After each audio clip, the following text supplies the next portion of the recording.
Picture this. The year is 1599. A German ambassador walks into the most magnificent court in Europe.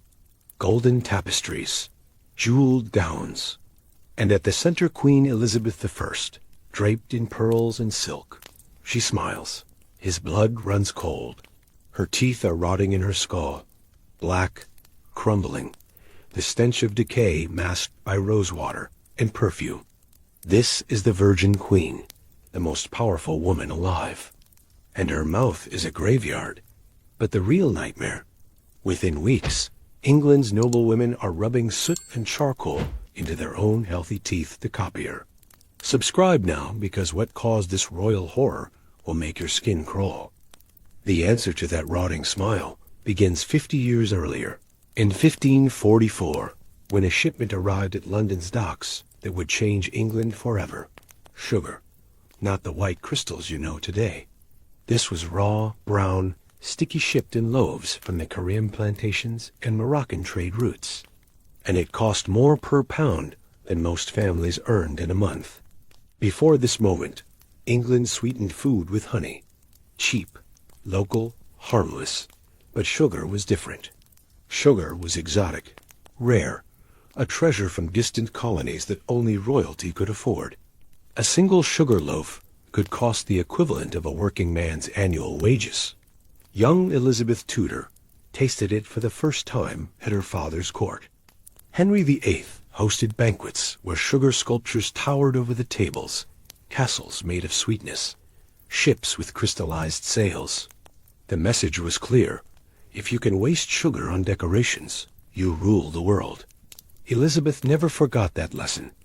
When she became queen in 1558, sugar became her obsession. Not just desserts everything. She demanded it in her wine, her meat dishes, her morning bread. Cooks mixed it into sauces, glazed it over roasted fowl, baked it into every pie and pastry that entered her presence. Her court watched in fascination. If the queen craved sugar, sugar must be divine. The price didn't matter. Elizabeth controlled England's growing colonial network. Ships returned from Barbados and Jamaica, loaded with barrels of the stuff. What cost a fortune for common merchants flowed into the royal kitchens like water. She turned sugar into theater. At state banquets, foreign ambassadors would gasp as servants carried in elaborate sugar sculptures life-sized lions, unicorns, even replicas of the queen herself. All edible, all obscenely expensive. Every granule was a flex of imperial power. The wealthy elite scrambled to follow her lead. Lords and ladies began demanding sugar at their own tables. Apothecaries sold it as medicine mixed into tonics for everything from coughs to melancholy. The aristocracy convinced themselves that sugar had healing properties. They fed it to their children, stirred it into their tea, believed it made them stronger, healthier, more refined. They had no idea they were poisoning themselves, because sugar did something that honey never could. It clung to teeth. It fed invisible organisms in the mouth that produced acid. It created a slow, constant attack on enamel that no amount of wealth could stop. But in 1560, nobody knew that. Nobody understood bacteria. Nobody connected the sweetness on their tongue to the pain that would come decades later. Elizabeth consumed sugar daily, monthly, yearly, a habit that became an addiction, that became a disaster. And as her power grew, so did her hunger for the one luxury that made her feel invincible. The same luxury that was already rotting her from the inside out. Here's what makes this tragedy even darker.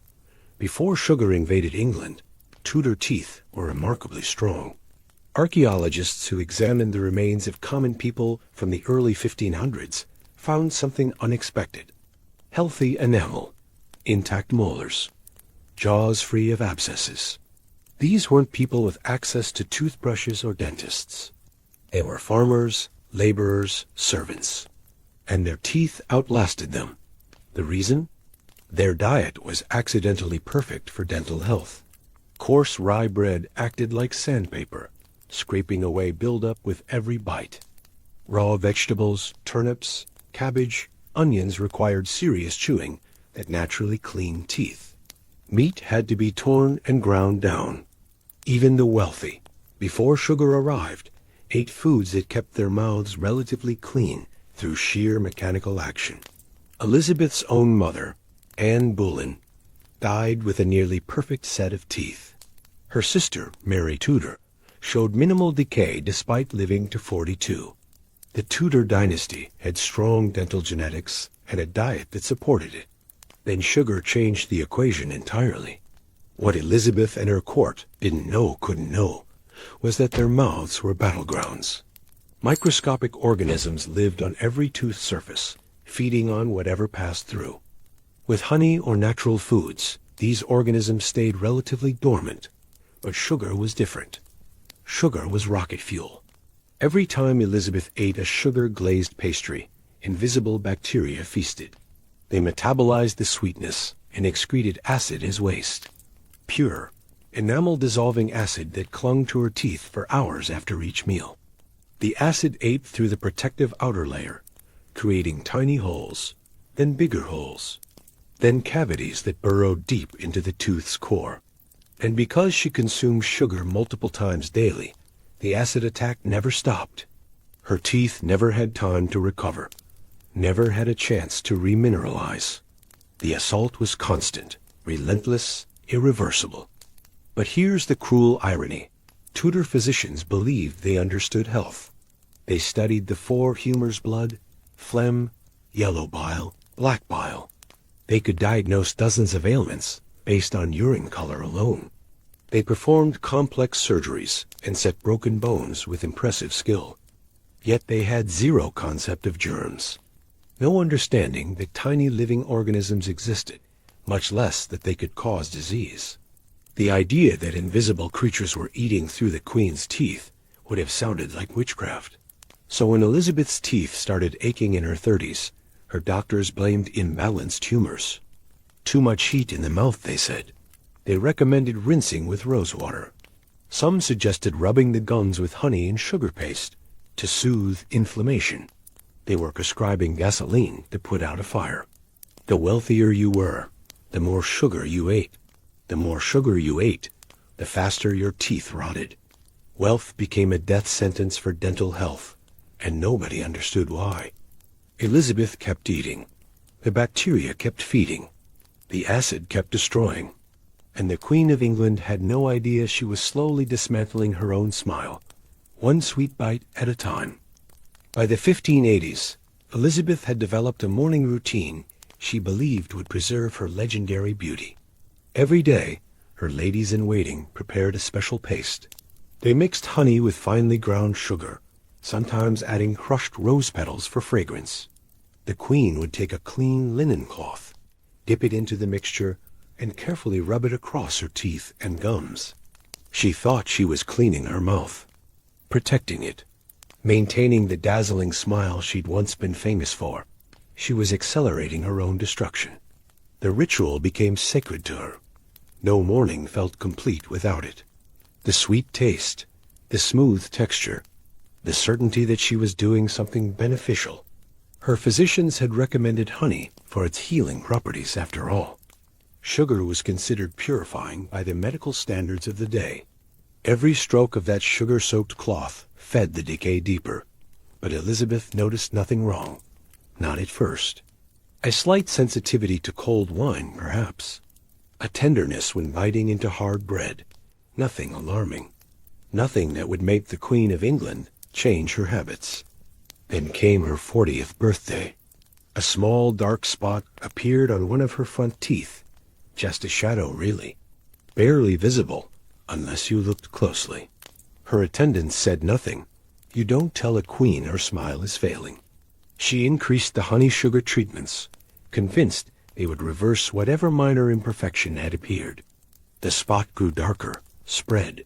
Within a year, the entire tooth had a grayish tinge. Then another tooth showed the same discoloration. And another. By age 50, the transformation was undeniable.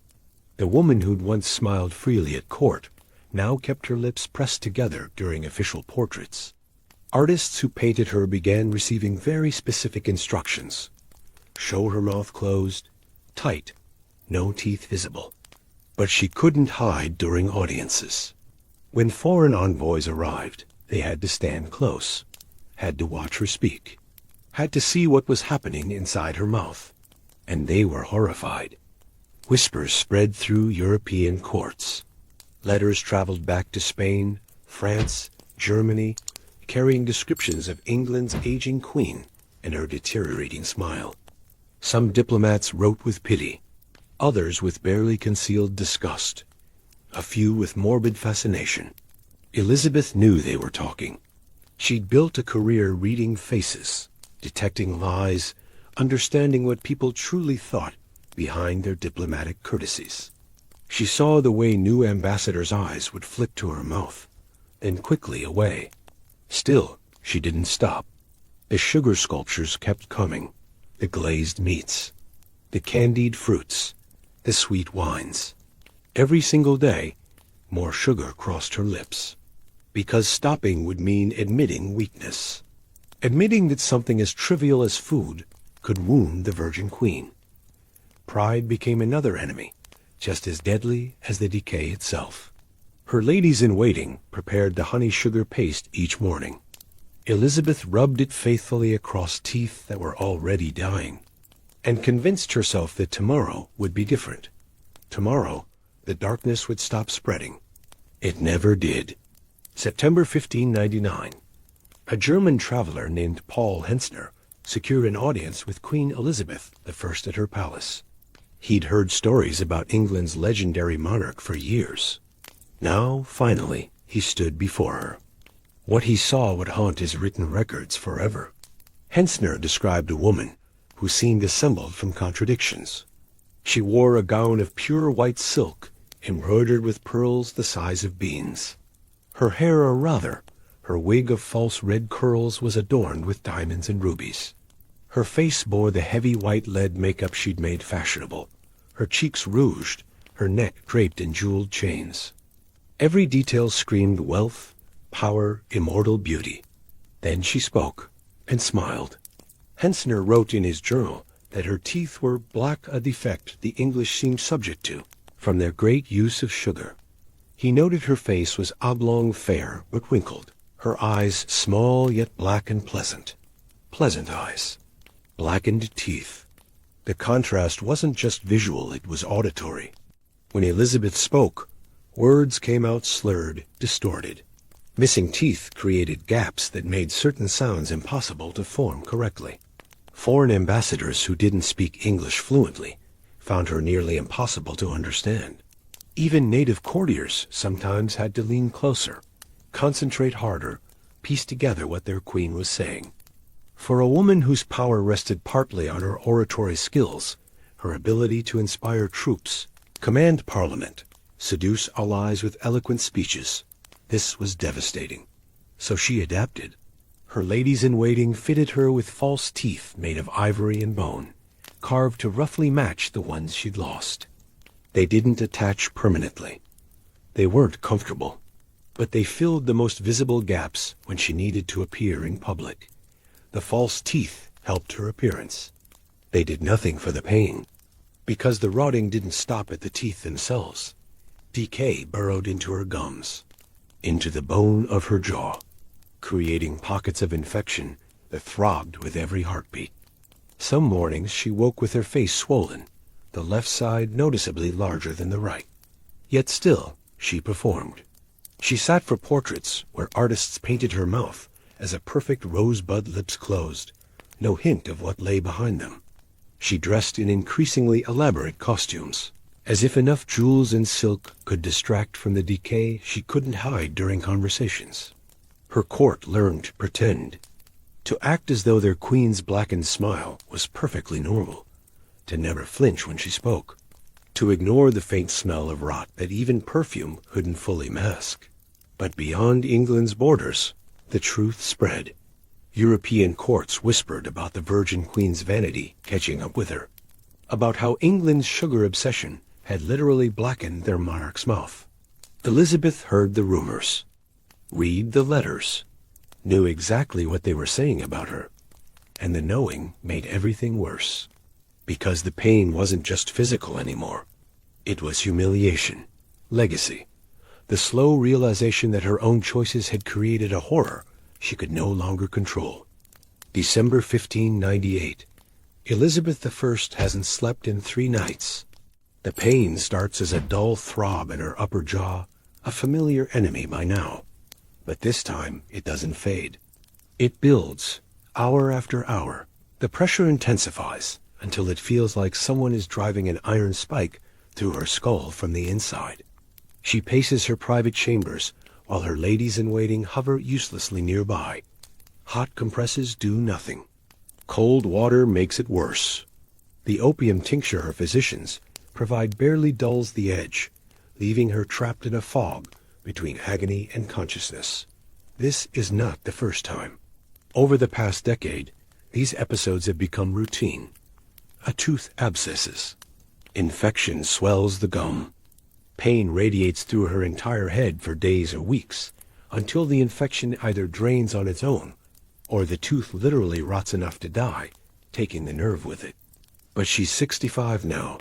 Her body doesn't heal the way it used to. The infections last longer, spread further. This particular tooth has been dying for months, and her jaw has swollen so severely that her face looks lopsided. Her advisors whisper among themselves. The Queen is suffering, visibly, dangerously. An infection like this could turn septic, spread to her blood, kill her within days. They've seen it happen to others. Someone has to convince her to have it removed. But there's a problem. Elizabeth I, who faced down the Spanish Armada, who survived assassination plots and political coups, who stared down rebellious lords without flinching. Elizabeth I is terrified of the barber surgeon. Absolutely, completely, paralyzing terrified. She's heard the stories. Everyone has. The screaming that echoes through the halls when someone undergoes extraction. The blood. The times when teeth shatter instead of pulling free, leaving jagged fragments embedded in the jaw that have to be dug out piece by piece. Her own father, Henry VIII, underwent dental procedures that left him roaring in pain for hours afterward. She remembers those sounds from her childhood. They never left her. So she refuses. Night after night, despite the agony, despite her doctor's increasingly desperate pleas, she refuses to let anyone touch that tooth. Her bishops arrive, not physicians, priests, because this has moved beyond medicine into the realm of spiritual crisis. They sit with her through the long dark hours, praying, offering what comfort they can. Bishop John Aylmer, elderly and devoted, barely leaves her side. They try reasoning with her. The pain of extraction is temporary minutes, maybe an hour at worst. The pain she's experiencing now could last weeks, could kill her. She knows they're right. Logically, rationally, she understands. But logic doesn't work when you're staring at a pair of iron pliers designed to rip bone fragments from your skull while you fully conscious. So the night stretches on. The pain continues. And somewhere in the palace, a barber surgeon waits with his tools, wondering if England's queen will survive her own fear. The man waiting in the corridor is not a doctor. He's a barber surgeon, a tradesman who cuts hair, performs shaves, and removes teeth as part of his regular business. His shop sign displays the red and white pole that everyone in London recognizes. Red for blood, white for bandages. He learned his craft through apprenticeship, not university. Watched his master pull hundreds of teeth before attempting his first extraction. He's good at what he does, experienced, trusted enough to be summoned to the palace. But his tools are medieval, brutal, designed for efficiency, not comfort. His primary instrument is called a pelican, named for its resemblance to a pelican's beak. It's a curved metal lever with a claw at one end. The claw hooks beneath the tooth, while a wooden fulcrum races against the jaw. Then you pull, hard. The leverage either rips the tooth free or snaps it at the root. When the pelican fails, he has the dental key. It looks like an oversized door key with a rotating claw mechanism. You position it over the tooth, turn the handle to grip, then wrench sideways and upward in one violent motion. The tooth, if you're lucky, comes out whole. If you're unlucky, it shatters. Then come the smaller tools. Thin iron picks for digging out root fragments embedded in the gum. Curved hooks for scraping away infected tissue. Cauterizing irons heated and flamed to burn the wound closed and purify, in a process that often causes more infection than it prevents. There is no anesthesia, no numbing agents that actually work. Some barber surgeons offer strong alcohol or opium beforehand, but both dull the senses without truly blocking pain. You feel everything: the grip of metal on tooth, the crack as roots separate from bone, the tearing of tissue, the hot rush of blood. The procedure's success depends entirely on speed and strength. The faster you work, the less time the patient suffers. The stronger your grip, the more likely you extract the tooth intact instead of leaving fragments that will fester for months. Most barber surgeons employ assistants whose only job is restraint. They hold the patient's head immobile against a wooden chair, pin their arms, brace their legs, because when the pain hits, every instinct screams to escape, to fight, to flee. The barber surgeon at Elizabeth's palace has performed this procedure hundreds of times. He knows exactly what he's doing. His tools are clean, sharp, properly maintained. But he also knows this: even perfect technique can fail. Even the best extraction can lead to infection, fever, blood poisoning, death.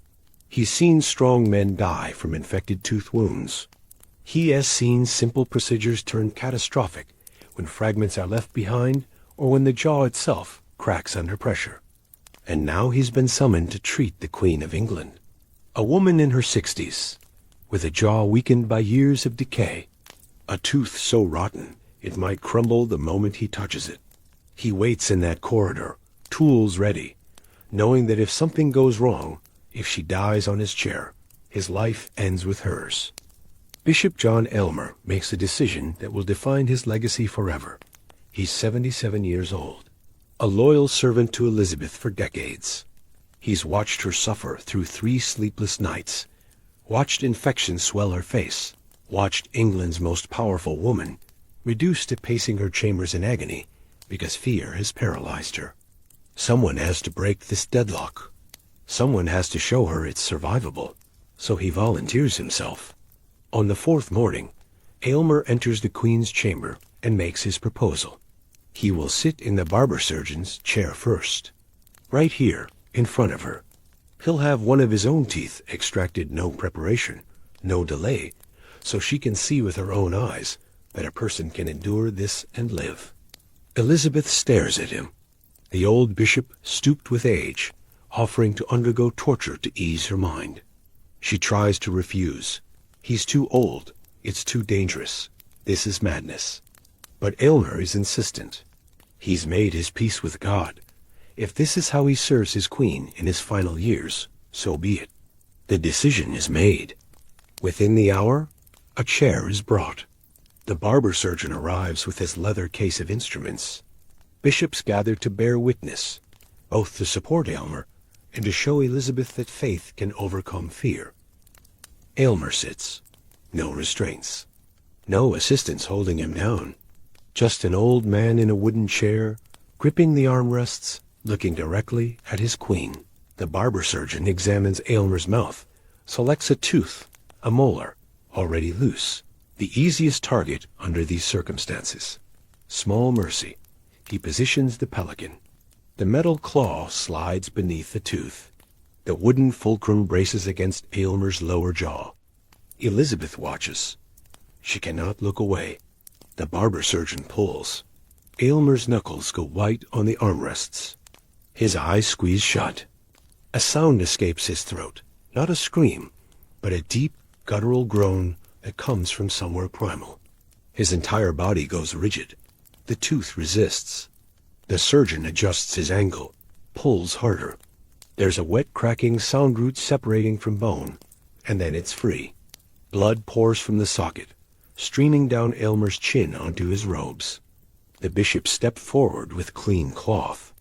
Aylmer takes it, presses it to his mouth, and after a moment, after the initial shock passes, he opens his eyes. He's weeping, not from pain alone, but from the sheer intensity of the experience. His hands shake. Blood soaks through the cloth. But he's alive, conscious.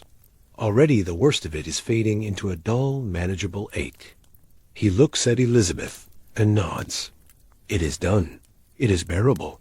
She can survive this. The room falls silent, except for Aylmer's heavy breathing. Elizabeth stands frozen, watching her loyal bishop bleed for her, watching him prove that loyalty sometimes demands blood. That courage isn't the absence of fear, it's action despite it. And for the first time in 4 days, she speaks the words everyone has been waiting to hear. Bring the chair closer. I'm ready. They move Aylmer aside gently. The old bishop is still pressing cloth to his bleeding mouth, still trembling slightly, but he remains in the room. A witness. A reminder that this is survivable. Elizabeth walks to the chair on legs that feel disconnected from her body. Every instinct screams at her to run. She's commanded armies, signed death warrants, sent men to the scaffold without hesitation. But sitting in this chair requires a different kind of courage entirely. She sits. The wood is still warm from Aylmer's body. The remaining bishops form a semicircle around her. They begin praying aloud Latin phrases she's heard 1,000 times, but can barely process now. Their voices blend into meaningless sound as the barber surgeon approaches. He kneels before her, shows her the tooth he'll remove, the one that's been tormenting her for days. It's so rotten that the gum around it has turned gray-black. Infection has created a visible abscess. The tooth itself has cracked, leaving sharp edges that cut her tongue every time she speaks. She nods. Just do it, quickly. He works with practiced efficiency. Positions the instrument. She feels cold metal against her gum, pressure building as he establishes his grip. The fulcrum braces against her lower jaw. For one suspended moment, nothing happens. Then he pulls. The pain is instant and all-consuming. It's not like anything she's experienced before, not childbirth injuries, not the smallpox that nearly killed her in her 20s, not any of the ailments that have plagued her 65 years. This is bone-deep, nerve-searing agony that makes her entire skull feel like it's splitting apart. She doesn't scream. Queens don't scream. But her hands clench the armrests so hard that wood creaks beneath her fingers. Her eyes water. A sound escapes her throat, low, animal, involuntary. The surgeon adjusts his angle, pulls again. The tooth shifts, but doesn't release. The rotten structure is crumbling under pressure, fragmenting instead of coming out clean. He switches instruments, works carefully now, knowing that if he shatters it completely, he'll have to dig out the pieces. Elizabeth tastes blood flooding her mouth, feels it running down her throat, choking her. The bishops pray louder. Finally, after what feels like hours, but is perhaps 2 minutes, there's a sickening release. The tooth comes free, taking a piece of jawbone with it. The pain immediately transforms. Still intense, still terrible, but different. The pressure is gone. The constant throbbing that's kept her awake for days suddenly has an endpoint. The surgeon packs her mouth with cloth soaked in wine and crushed herbs. The bishops surround her, murmuring support. Aylmer manages a weak smile, his own mouth still packed with bloodied fabric. Elizabeth sits there, shaking, bleeding, crying from pain and relief and the sheer overwhelming intensity of what just happened. But it's done. The infection can drain now. The agony will fade. She survived the thing she feared most. And in that moment, sitting in a chair with blood soaking through cloth in her mouth, Elizabeth I makes a silent vow. She will never let anyone see her this vulnerable again. Within months of Elizabeth's extraction, something strange begins happening at court. The noblewomen who witnessed her suffering, who watched her vulnerability, her pain, her blackened smile, don't respond with sympathy or horror. They respond with envy, because they understand something that common people don't. Those black teeth represent decades of sugar consumption, decades of access to the rarest, most expensive luxury in England. You cannot fake that kind of decay overnight. It takes years of wealth, years of excess, years of living at the absolute pinnacle of society. Black teeth become a biography written in enamel.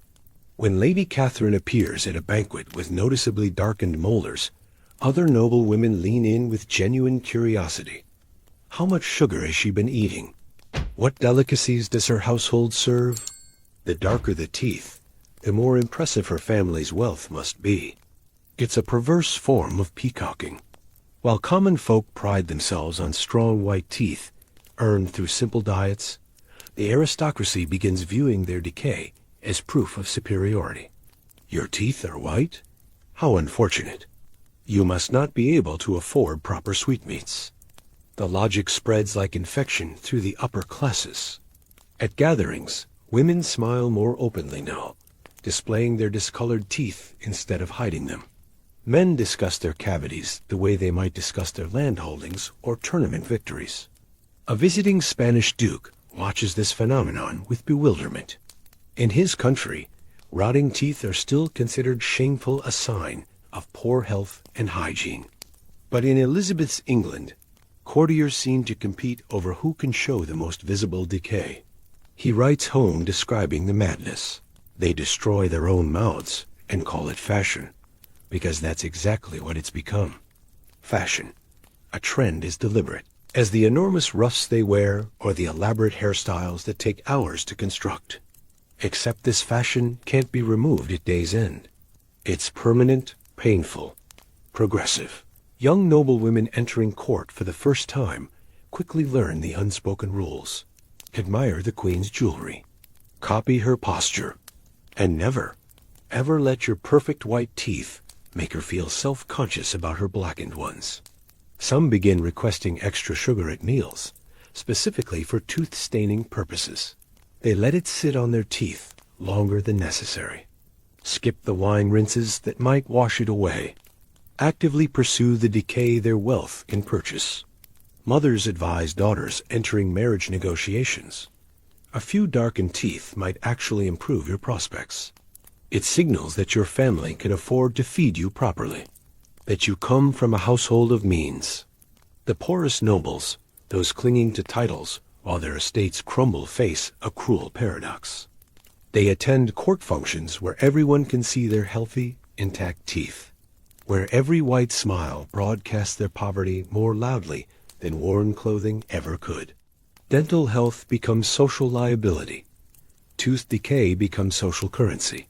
And at the center of it all sits Elizabeth, who never intended to start a trend, who simply suffered from an addiction she couldn't control. Her private medical disaster has somehow transformed into public aspiration. The queen who vowed never to show vulnerability again has accidentally made her greatest weakness fashionable. But not everyone can afford Elizabeth's path to blackened teeth. Sugar remains brutally expensive. A minor noble family might spend their entire monthly income on enough sugar to serve at one important dinner. Actually consuming enough to rot their teeth over years? Financially impossible for most of the lower aristocracy. Yet they still attend court, still stand beside the truly wealthy, still need to look like they belong, so they find another way. The recipe spreads quietly through ladies' chambers, passed between maids and whispered during dress fittings. Take soot from the chimney, the finest, softest powder you can collect. Mix it with a few drops of oil or honey to create a paste, then rub it carefully across your teeth. The effect is immediate. White enamel disappears beneath a gray-black stain that from a distance looks remarkably similar to sugar-induced decay. At first, women applied only for special occasions, court appearances, important gatherings, moments when their natural teeth might betray their family's financial struggles. They treat it like cosmetics, another layer of artifice to maintain social position. But the soot doesn't wash away easily. It embeds itself in the tiny crevices of tooth enamel. What starts as temporary deception becomes semi-permanent staining. After repeated applications, some women find they can't fully remove it, even if they wanted to. Others don't want to. They commit to the performance completely.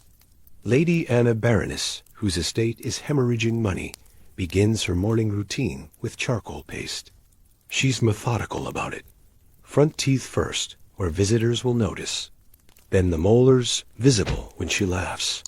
She studies her reflection afterward, tilting her head to catch the light, making sure the staining looks convincingly natural.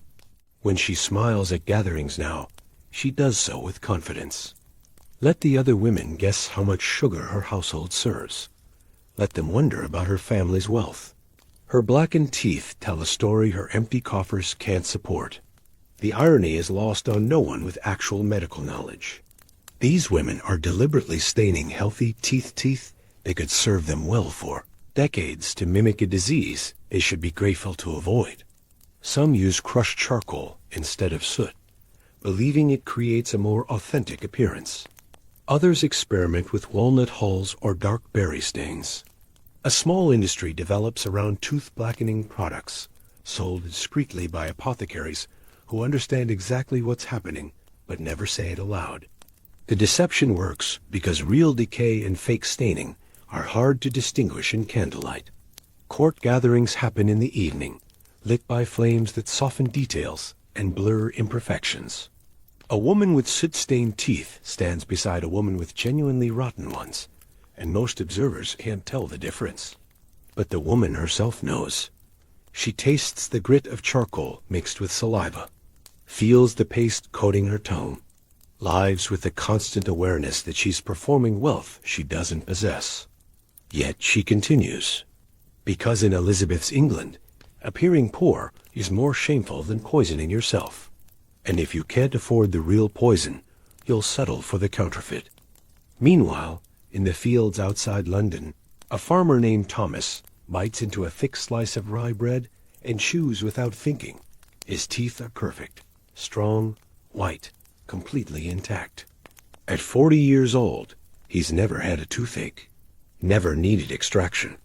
His jaw works flawlessly, grinding through tough meat and coarse grain every single day. He has no idea this makes him poor. Thomas and thousands like him eat what the land provides. Turnips pulled from the ground and eaten raw. Cabbage that requires serious chewing. Bread made from roughly ground grain that acts like sandpaper across tooth surfaces. Salted pork that needs to be torn and worked over. Their diet is accidentally perfect for dental health. The mechanical action of chewing fibrous foods cleans their teeth naturally. The lack of sugar means bacteria have nothing to feast on. Their mouths are hostile environments for decay. But when Thomas travels to London to sell his harvest, he notices something strange. The wealthy merchants who buy his grain smile at him with blackened teeth. They look at his white smile with something like pity or disdain. One buyer actually comments on it. "Strong teeth you have. Must not eat much refined food." Thomas doesn't understand it's an insult until later. Because in Elizabethan England, the social hierarchy has become visible in people's mouths. Open wide, and everyone can immediately assess your economic status. Black teeth, aristocracy, or wealthy merchant class. Dark stains, minor nobility trying to keep up appearances. White teeth, peasant, laborer, someone who's never tasted real luxury. For the first time in human history, dental health marks you as lower class. Village girls entering service at manor houses quickly learn to hide their smiles. The other servants, those who've worked in wealthy households for years, have varying degrees of tooth discoloration from eating table scraps and kitchen leftovers. But the new arrivals from farms, with their perfect country-fed teeth, stand out immediately.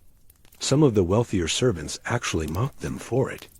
Look at the milk teeth on this one, fresh from the turnip fields. The insult cuts deeper than intended. These young women can't win. They're too poor to afford sugar, too poor to develop natural decay, too proud to stain their teeth with soot like the desperate nobles do.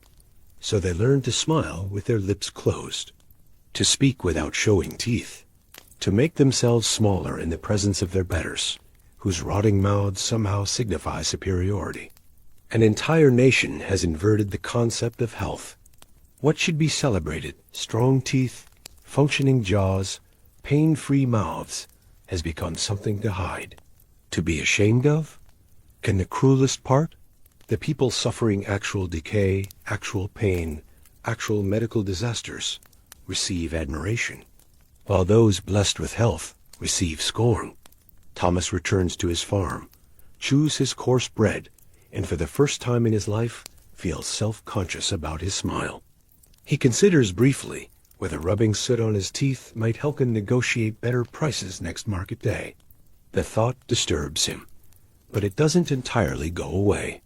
To understand why an entire nation poisoned their teeth to copy their queen, you need to understand Elizabeth's grip on English fashion. Everything about her becomes law. Not written law, something deeper. Social law enforced by judgment and exclusion.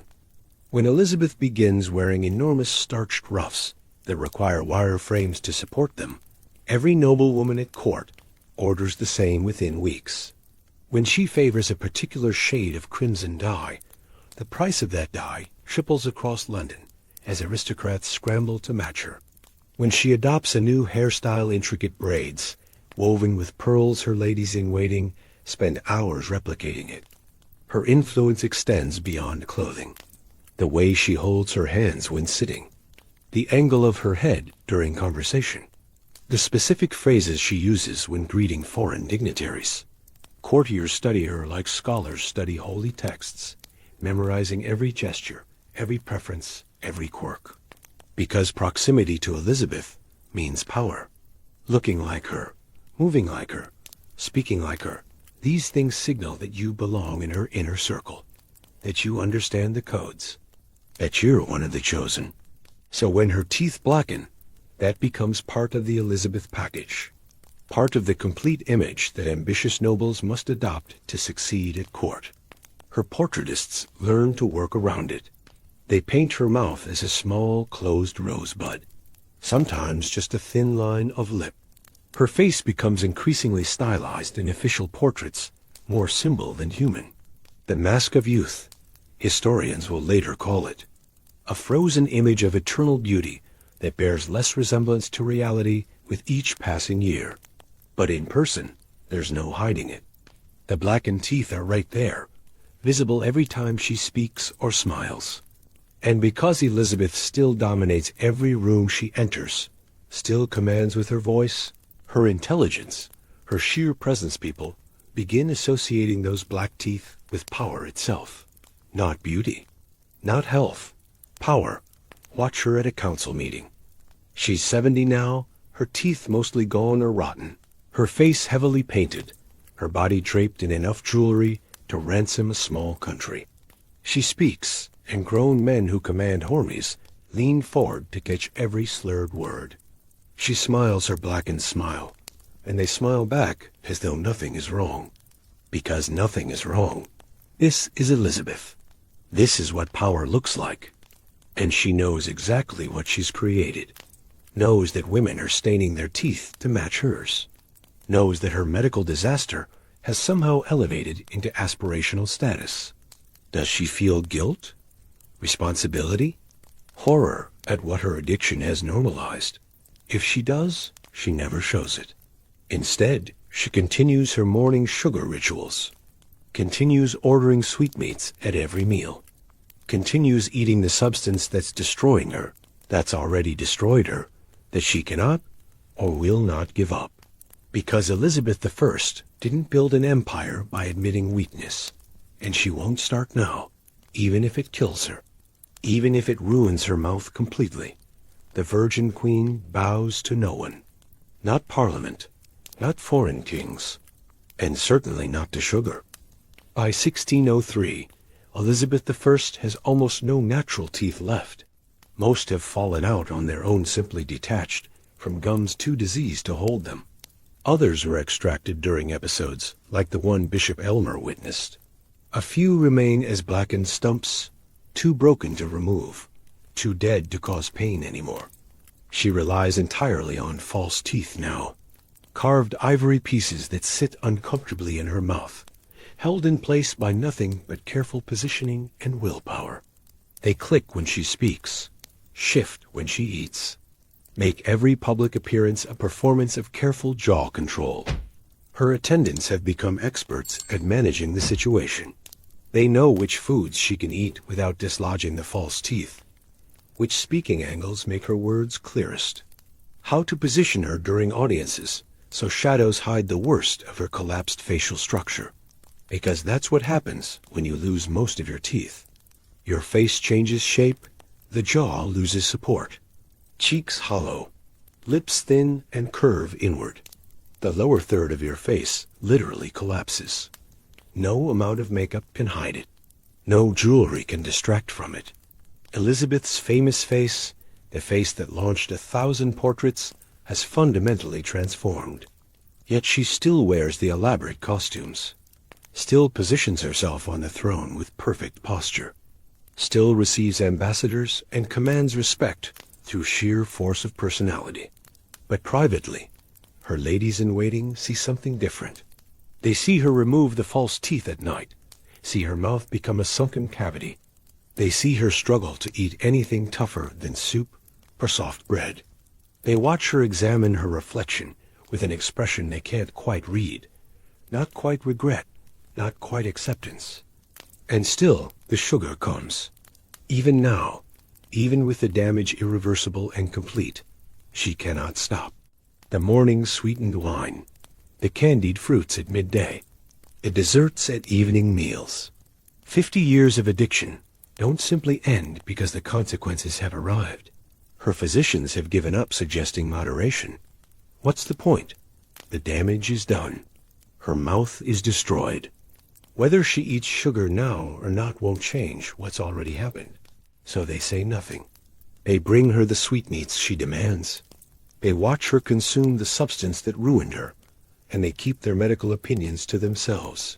Because Elizabeth is still queen, still commands England, still makes decisions that affect thousands of lives.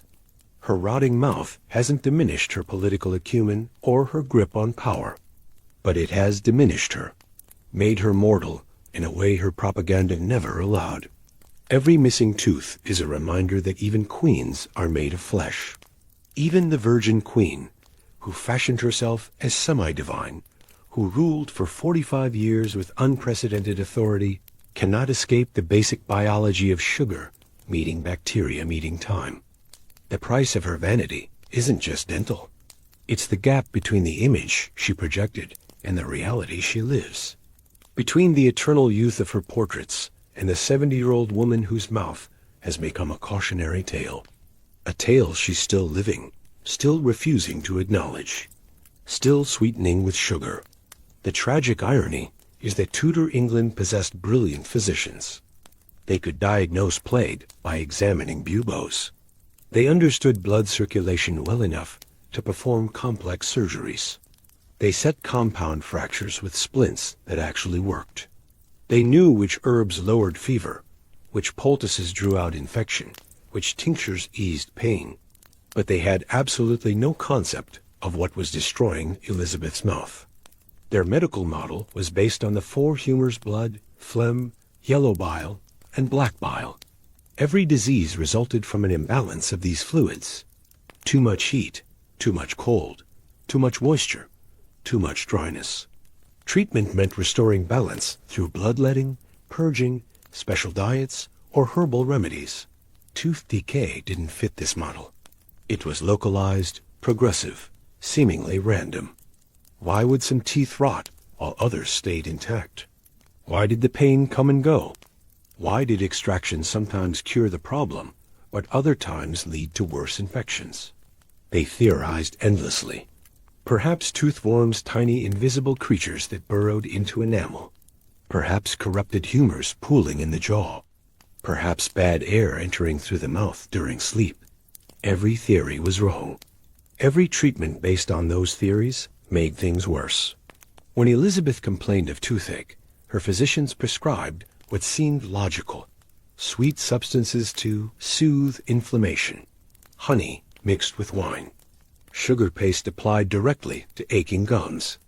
They genuinely believed sweetness had healing properties, that it would calm the excess heat causing pain. They were feeding the exact bacteria causing the destruction.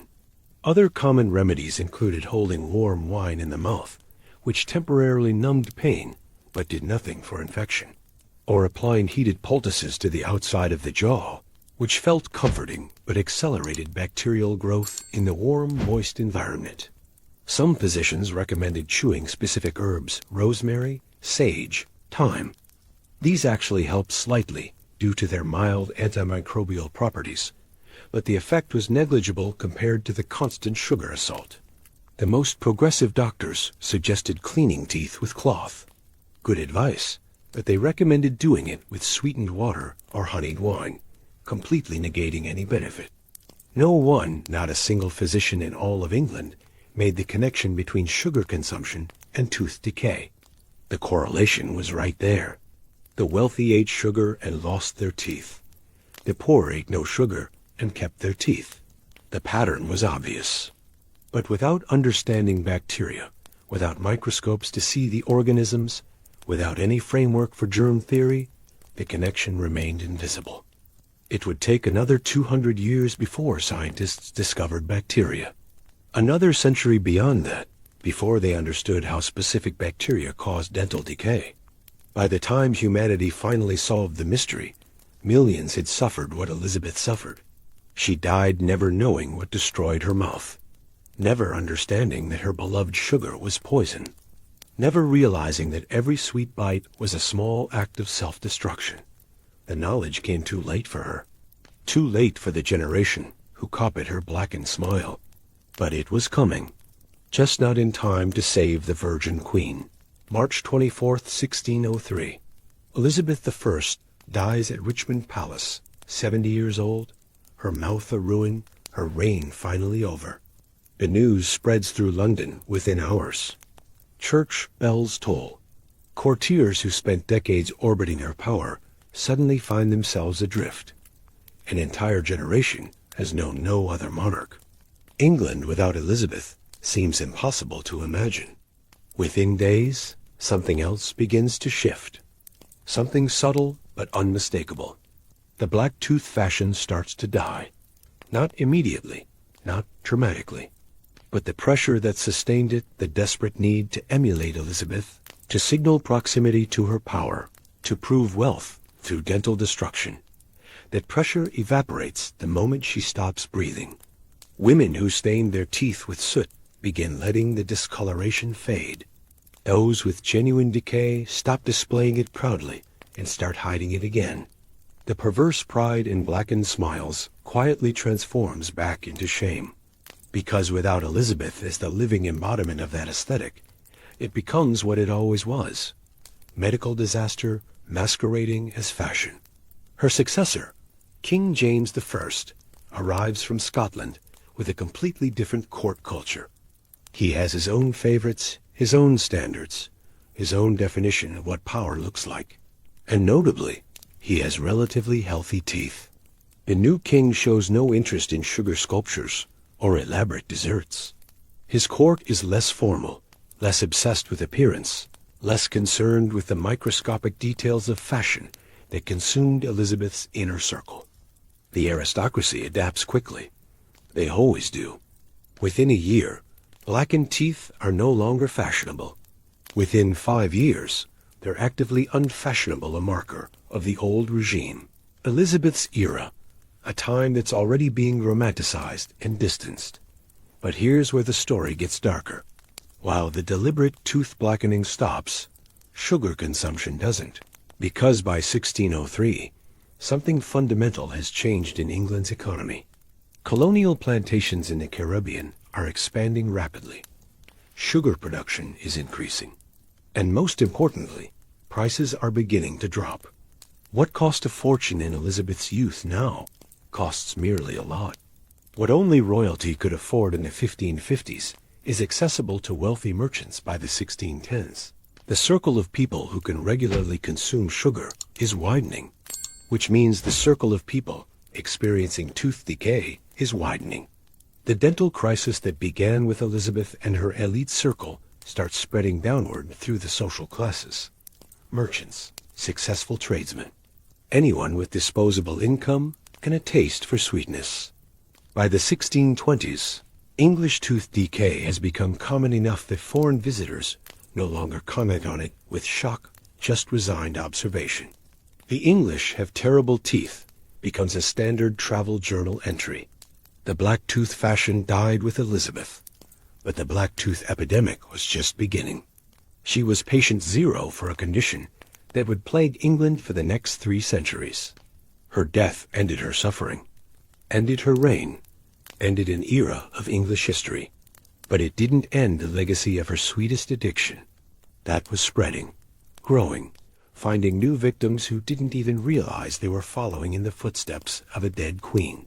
400 years later, dental students in England still learn about Elizabeth I, not her defeat of the Spanish Armada, not her masterful political maneuvering that kept England stable for 45 years, not her patronage of Shakespeare or her expansion of English naval power.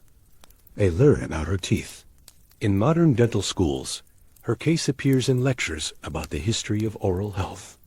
Professors display copies of those diplomatic accounts, Paul Hensner's description of her blackened smile, the reports of missing teeth and slurred speech. Students examine portraits where her mouth is painted as a tight, closed line. She's become Exhibit A in the cautionary tale about sugar and decay, because Elizabeth's story illustrates something that still resonates today. Wealth doesn't protect you from biology. Power doesn't override chemistry.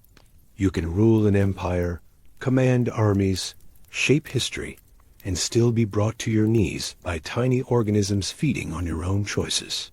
The irony deepens when you consider what she's remembered for.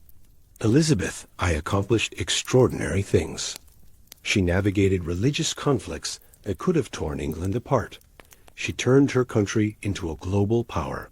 She redefined what female leadership could mean in the 16th century.